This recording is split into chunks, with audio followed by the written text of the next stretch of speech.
I'm Chang, Mayor of Taipei City. So first of all, I'd like to express my gratitude to the Harvard Kennedy School, the Bloomberg Foundation, and the Fairbanks Center for the invitation and arrangement. Of course, I'm also flattered that I'm more appealing than tonight's Red Sox game against Baltimore Orioles. Not everyone may be familiar with Taiwan, but we all certainly live in a world driven by TSMC technology. Not everyone may have visited Taipei, but I'm sure we've all heard of Din Tai Fung's dumplings, 小笼包. So Taipei is a wonderland. You can find bubble tea for only $2 US dollars. And you can have delicious fried chicken cutlet for only $3. And almost everywhere in Taipei. So you will soon realize that the people in Taipei are friendly, welcoming, accepting, a spirit that has been passed down for 140 years. Some have described the United States as a melting pot, while I believe Taipei is more like a hot pot. So have you ever tried hot pot for dinner before? I believe so, huh? So it comes with diverse ingredients and rich flavors. Young people come of age at the Confucius Temple in Taipei. The presidential office is a Baroque building left from the Japanese era. The Dutch and Spanish once came here seeking their roots. Southeast Asian immigrants and their second-generation descendants have become an important part of Taipei's population. And indigenous cultures are linked as far as New Zealand and Australia. This is a city that is both traditional and innovative, Eastern and Western, a truly diverse metropolis. As the mayor of this diverse and inclusive city, I would like to share with you a photo. So this is a cosplay photo of me as a character called Zoro from the Japanese anime One Piece, and it was taken at the Taiwan Pride 2023. So before Taiwan became the first in Asia to legalize same-sex marriage in 2019, Taipei had already held our first Taiwan Pride back in 2003. To this day, you can still see the rainbow-colored tiles in front of Taipei City Hall, which is a symbol of our city's pride. A good hot pot offers you a variety of textures and flavors. Taipei is the same. Our friendliness and inclusiveness cultures allow individuals of different ages, genders, ethnicities, and cultures to live comfortably and to express themselves. So if you want me to sum up all of the above in one word, I would say democracy. Democracy is the DNA of Taipei. We continue to deepen our belief in democratic resilience, while some have described our democracy rambunctious. But I like to think of it this way. Democracy is like a spicy hot pot to people in Taipei. It's not perfect. Its spiciness may make you sweat. But you keep coming back for more. And if you dig in for more, you'll realize there's more in it. So we believe that democracy, freedom, and rule of law provide the bedrock for sustainable prosperity. Through the bonds of democracy, our hot pot remains ever fresh and never runs dry. This way of democratic living creates many connections between Taipei and the United States. For example, voters in Taipei often ask themselves former President Ronald Reagan's famous question, are you better off than you were 4 years ago? As mayor of Taipei, I have been impressed by former President Barack Obama's view that there's not a liberal America and a conservative America. there is the United States of America. This spirit is also a cross-party consensus within Taipei and the foundation of policy discussions. We may debate intensely, but we always move forward together. This is our robust democracy. The strong cultural ties between Taipei and the US are evident everywhere. Roosevelt Road, which connects many key official institutions, and National Taiwan University, is named in honor of President Franklin Roosevelt. The MacArthur Bridge, connecting Taipei with nearby Keelung City, commemorates General Douglas MacArthur. The former residence of the U.S. ambassador to Taiwan has become SPA, Taipei Film House, an arts and cultural hub, showcasing international cultural works. The former vacation retreat of the U.S. 7th Fleet Commander is now the Jingguo Qihai Cultural Park. So since I became the mayor, Taipei has made more connections with Harvard. But this year, the Harvard World Model United Nations was held in Taipei. And we also welcomed 2 outstanding Harvard students to intern at the newly established Department for Youth of Taipei City Government. And I know Jeanette and Isabel are here tonight. Would you like to stand up and say hi to everyone? So how was your experience in Taipei this summer? Fantastic. Fantastic! We heard it. Before coming to Harvard today, I also had a chance to meet with Michelle Wu, the mayor of Boston City. Her parents were both born and raised in Taipei. As a father of 3, I presented her with a commemorative card from Taipei Parent-Child Center.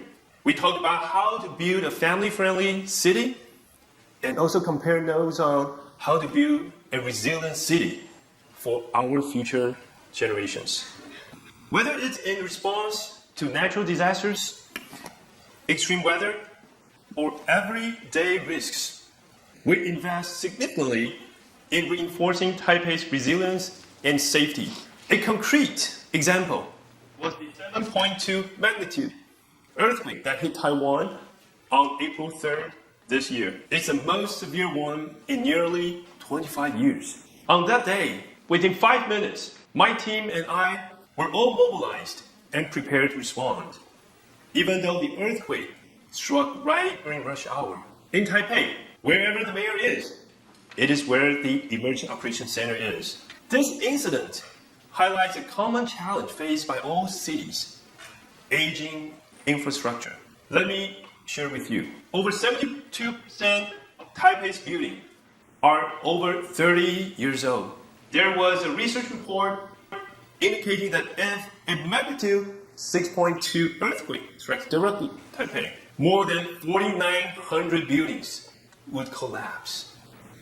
Earthquakes strike without warning, so urban renewal is essential for enhancing resilience. So since last year, we've rolled out 8 urban renewal policies, including an incentive measure called Disaster Resilient Urban Renewal that offers a 30% bonus floor area ratio for buildings that meet criteria in 4 design areas: earthquake resistance, green building, smart building, and accessibility. We hope this will encourage public participation in urban renewal and lead Taipei toward our dual goals of achieving net zero emissions and becoming a safer city by 2050. Another example I would like to share with you is Taipei's original drainage design. Only handle heavy rains of less than 78.8 millimeters per hour. It has become gradually unable to cope with heavy rains in extreme climates. After thorough research and discussion, I made a decision to allocate $200 million over the next 5 years for flood control projects. This will increase the city's rainfall tolerance by 13%, amounting to 88.8 millimeters per hour. We also focus on disaster prevention education, enhancing both the physical and mental resilience of the city. In addition, I believe that every great city is measured by how well it treats its pedestrians. through coordinated efforts across departments. We have designated this year as the Taipei's Year of Traffic Safety, aiming to reduce traffic fatalities by 10%. One notable example is the redesign of the traffic markings outside the baseball stadium in Taipei. As you can see in the pictures, the green pedestrian refuge area and the organized traffic flow lanes have significantly improved pedestrian safety, and this has earned the local positive feedback and the nickname Picasso markings. Speaking of Picasso, while he may be seen by many of his time as too futuristic, Taipei aims to be a future-oriented city. We are fully committed to making Taipei an AI-driven smart city. 92% of the world's most advanced semiconductor manufacturing capacity is located in Taiwan. Beyond our critical role in the AI supply chain, Taipei gathers the best talent from across Taiwan, which is why AI giants like NVIDIA, AMD were drawn here. And just yesterday, we released the AI operational guidelines, marking a key step in integrating AI into municipal governance in Taipei. Taipei is the first city in Taiwan to have our own AI policy. Civil servants will now have clear guidelines to assess whether the use of AI complies with risk regulations, thereby creating an encouraging environment for more innovation. Take the 1999 Taipei City Service Hotline, for example. It's similar to Boston's 311. A team of operators is always ready to answer calls, look up information, and respond to all kinds of questions and needs from citizens. But even the most experienced operator would need time to look up specific details, like the garbage collection schedule for a particular neighborhood, which can waste time for both the operator and the caller. So starting this October, we're rolling out a new service that uses generative AI combined with the city government's database. When the citizen calls, AI will automatically recognize the speech, search for the answer, and provide the operator with accurate information in real time. This will save time for both sides and improve service quality and efficiency. To summarize, I believe everyone has already recognized AI's presence in Taipei. I mean, AI is in Taipei. Taipei.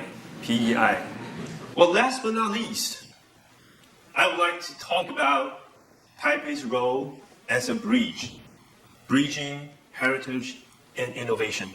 I'm a native-born Taiwanese, and I have been fortunate to be shaped by both Eastern and Western education systems. My cultural roots taught me to respect our history and draw wisdom from it.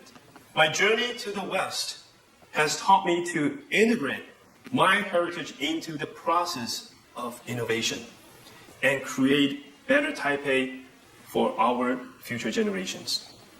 During my 10 years in the US, 3 years for law school and 7 years working at a law firm, I experienced a diverse and enriching life.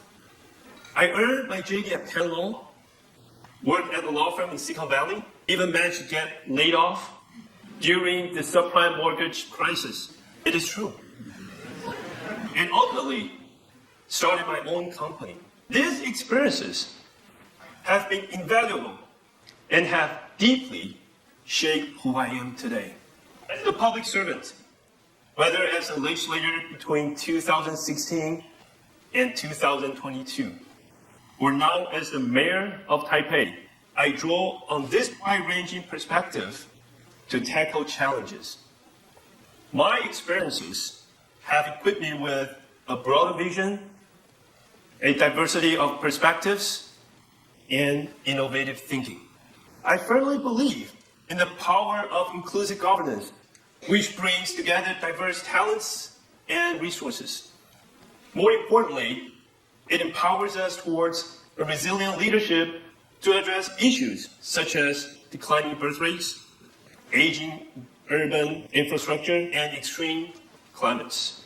I will continue to uphold this belief in bridging tradition and innovation, leading Taipei to strengthen its diversity, democracy, and resilience.